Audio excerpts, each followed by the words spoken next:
As your fire chief, I want to take this opportunity to highlight the amazing things you all are doing within the department. With the many challenges you continue to face as we navigate our way through COVID-19, I remain in awe of the commitment and dedication you continue to make to the residents of this city. The Chief's Corner is a platform designed especially for you. While I would typically like to meet and have an open dialogue in person, I would like to continue our conversation virtually.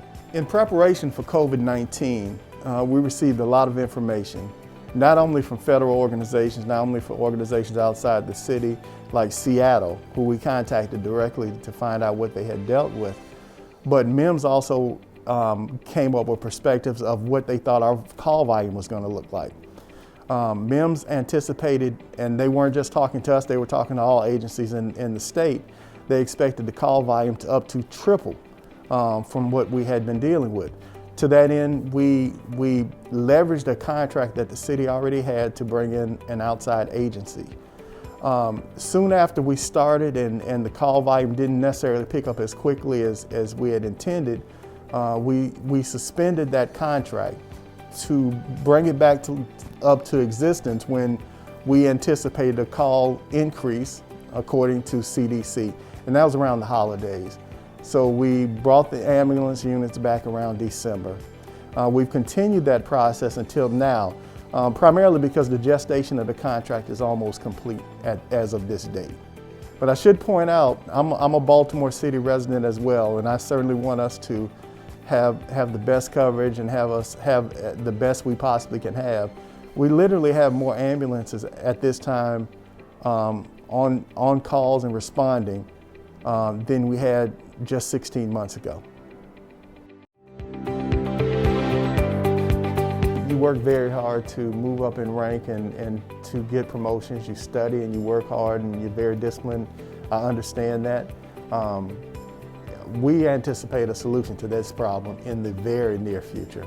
We're working through it with the vendors right now.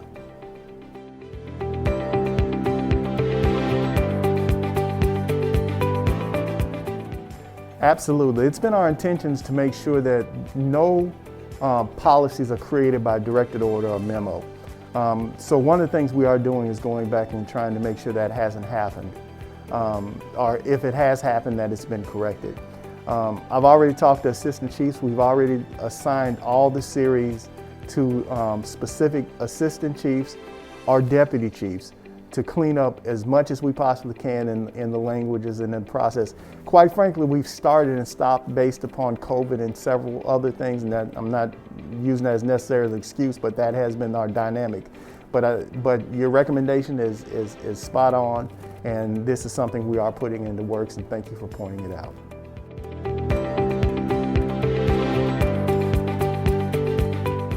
Absolutely. We are in the process of evaluating all the MOPs. We have people reviewing all the series right now. We started on that just over a year ago, almost 2 years ago, and we had to put it aside because we had to focus on COVID. But now we're back to focusing on it, and it's absolutely true. My goal was to make sure, and it still is, that we never release any orders, any directive orders or memos that aren't actually corrected in policy. Meaning that we shouldn't be putting memos out that create policy unless it's urgent. And then if we do, right after that, we should be working on a policy to put in place to replace that specific memo, directive order, or whatever. We are in the process of making sure that doesn't happen, and it is rarity, but we're also in the process of cleaning it up. But your perspective is actually spot on, and thank you for your question.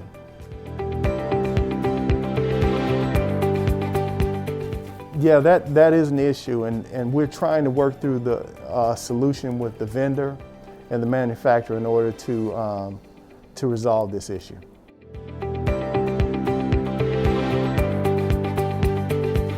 In order to be fair, the individuals who score the highest on the test, they are assigned to positions, and it may not necessarily be their first choice position.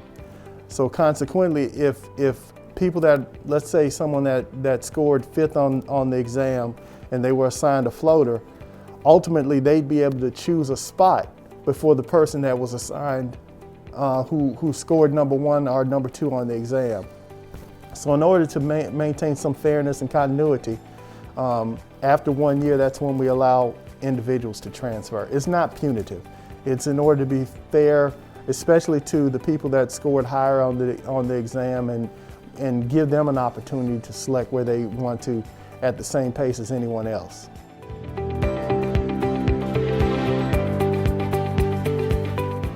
BCFD Active 911 is not currently configured in a manner that it would easily be secured in this process of allowing other individuals access. Currently, BCIT is trying to establish programs and safety procedures in order to allow more expansive use of this process. And until we get to that point and we know what their security methods are going to be, we're not in a position to expand it any further.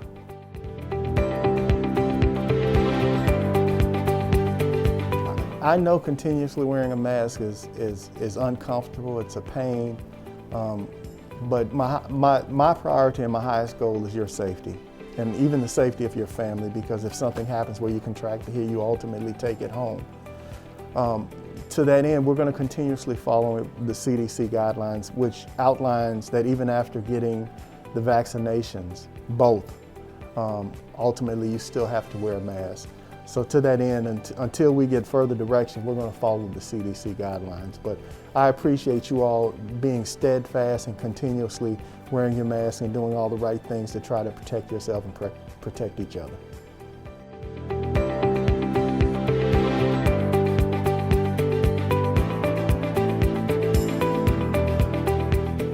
You are right, it's not a medical grade level mask, but it is a high protection mask.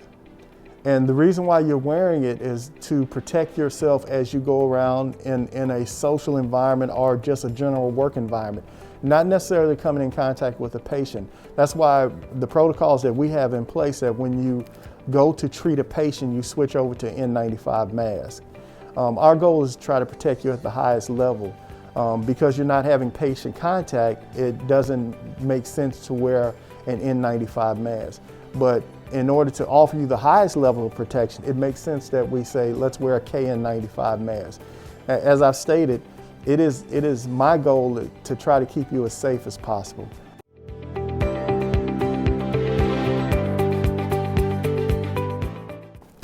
Well, we already have a solution for that, and it will be coming out very soon.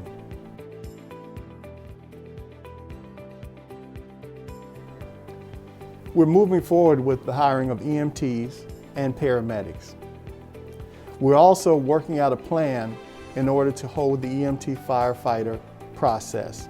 As you all know, we normally use the convention center and bring in thousands of people at a time to do the exam. Because our current circumstances, because of COVID-19, that is not possible. Consequently, we're coming up with other plans. We have hired a new Equity Inclusive Officer. Her name is Kim Washington. She's a fantastic hire. We're very lucky to have her. So right now we're in the process of trying to orientate her to all the things that we've done and all the things that we're doing currently. Part of what she's going to do is evaluate processes that we have in place to see if there's any processes or plans we put in place that cause impediments to the capacity of us expanding and being a more inclusive organization. And we're very excited about her addition. We put together 3 new organizations or 3 new groups, one of which is the Fire EMS Committee. It's a cross collaboration of members from EMS, members from fire. It's a very diverse group in respects to it being minority, female.